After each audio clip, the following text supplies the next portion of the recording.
Hello everyone, welcome back to my journey becoming a professional trumpet player. As you see, the camera looks a little different than the last video when I said I got a new camera. My new camera is very nice, but it takes a lot of effort to set it up and make all the settings correct. And for shorter videos like this, I just don't think it's worth the time. I'd rather just record on my tablet, even if it looks a little worse and sounds a little worse. Then I don't have to spend as much time editing, and I can still post videos more regularly. So I'm gonna try and kind of save the camera for the nicer stuff. But anyways, today I thought I'd talk about something I'm struggling with right now. We're playing Shostakovich 5 in wind ensemble, which is interesting, but the trumpet part is exactly the same. I think the only difference is maybe there might be more than one trumpet player playing this sometimes in a wind band, but not in this one. I'm the only one on first, kind of one per part right now. We don't have a very big trumpet section. So the issue is the fourth movement solo. The fourth movement solo is pretty famous. It's a fun solo, and it sounds really cool when you do it right. And I think I can play it pretty well at what I consider to be the performance tempo, which is, if you're familiar with the piece, about half note equals 80 to 84. I don't actually have the correct tempo marking, or the actual tempo marking in my head, because the one here is incorrect. It's much slower. Half note equals 72. And actually, it's going to be even slower than that. It's kind of about quarter note equals 120, or half note equals 60. So it's very, very slow. And I think that's largely because the woodwinds are playing the backgrounds instead of the strings, and can be trickier to get the fingers down and all the 16th notes that's happening. Maybe that's why, but when we ran through the concert yesterday, I wasn't prepared to take it that slow, and I passed out. I've never passed out playing before. And it was embarrassing, and I think just highlighted something I need to work on, is kind of pacing myself a bit better for something like this. So yeah, how do I play this loud, powerful solo without killing myself, but not compromising anything at a slower tempo? So this is kind of what I'm working through right now, and if you have advice, happy to hear it. Still work in progress. But this is kind of the conclusion I've come to right now. I have the metronome set to 60, and this is a half note, and I'm just playing it softly right now, trying to have everything come out correctly.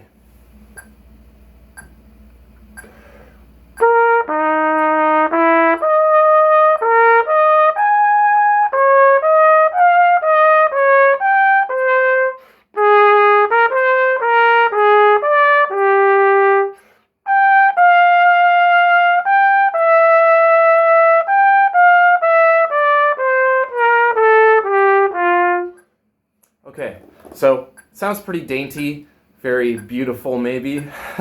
Not exactly the style that's asked for in this moment, but it's a start. And I'm gradually trying to increase the intensity, and I have a few strategies for doing that. One of the strategies I learned from Tom Hooten, and he loves doing this. It's pretty cool, and I haven't really used the strategy until now, so I guess it's fun to get to finally use it. But to add kind of the richer overtones, kind of the brassiness, he recommends putting a mute in, playing with the mute, and then taking the mute out and trying to have a similar sound. Because when you have the mute in, it kind of acts to let the higher overtones sizzle more than the lower ones. That means it kind of mutes in a way. And that's the same intensity that would be good without the mute, just adding some bodiness afterwards. So I'll try and do a little run through. Gonna add a little more volume, see how that sounds, and then I'll try without the mute and see if I can copy that. All right.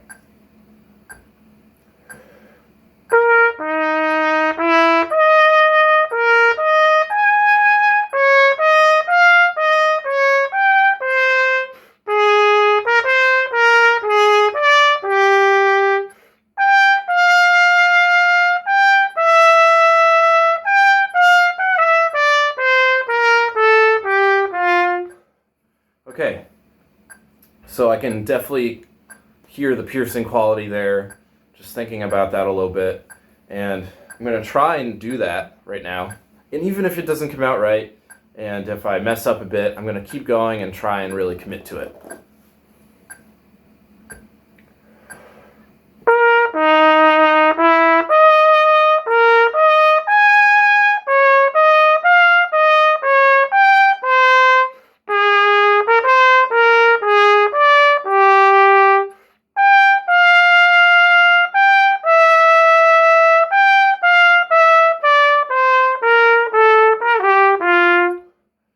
All right, I kind of surprised myself. That actually carried pretty well. So, woohoo, making progress. Yeah, but that was probably mezzo piano, mezzo forte. Even though the intensity's there, which is great, it has to be louder. It has to be offensive. So, still gonna try and keep adding that volume, but the more volume, with it being this slow, the more volume, the less control I feel.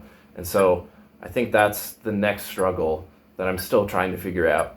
But I'm making progress.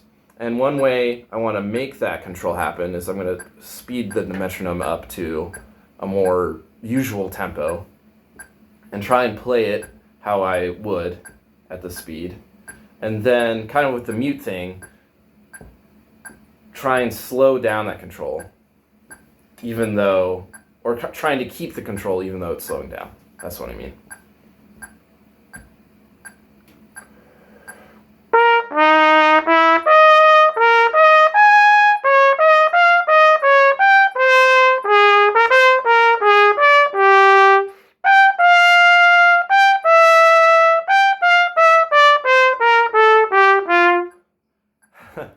I feel so fast now, even though it's like, that's how it should be.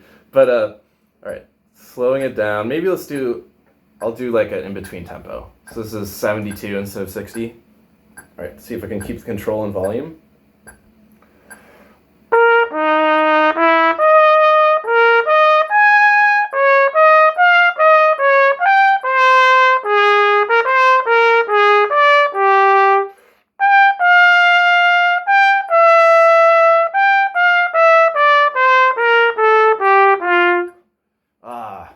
So I lost a little bit of control. That written A to D is a very tough interval, and I'm playing on B flat, so A is sharp, D is flat, it's super wide, and it's hard to control, especially when it's slowed down. All right, let's try at 60.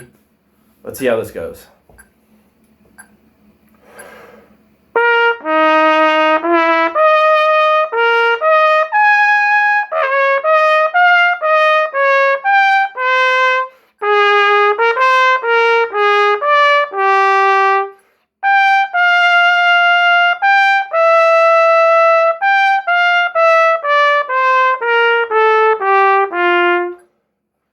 Okay, I think there's definitely work to be done there.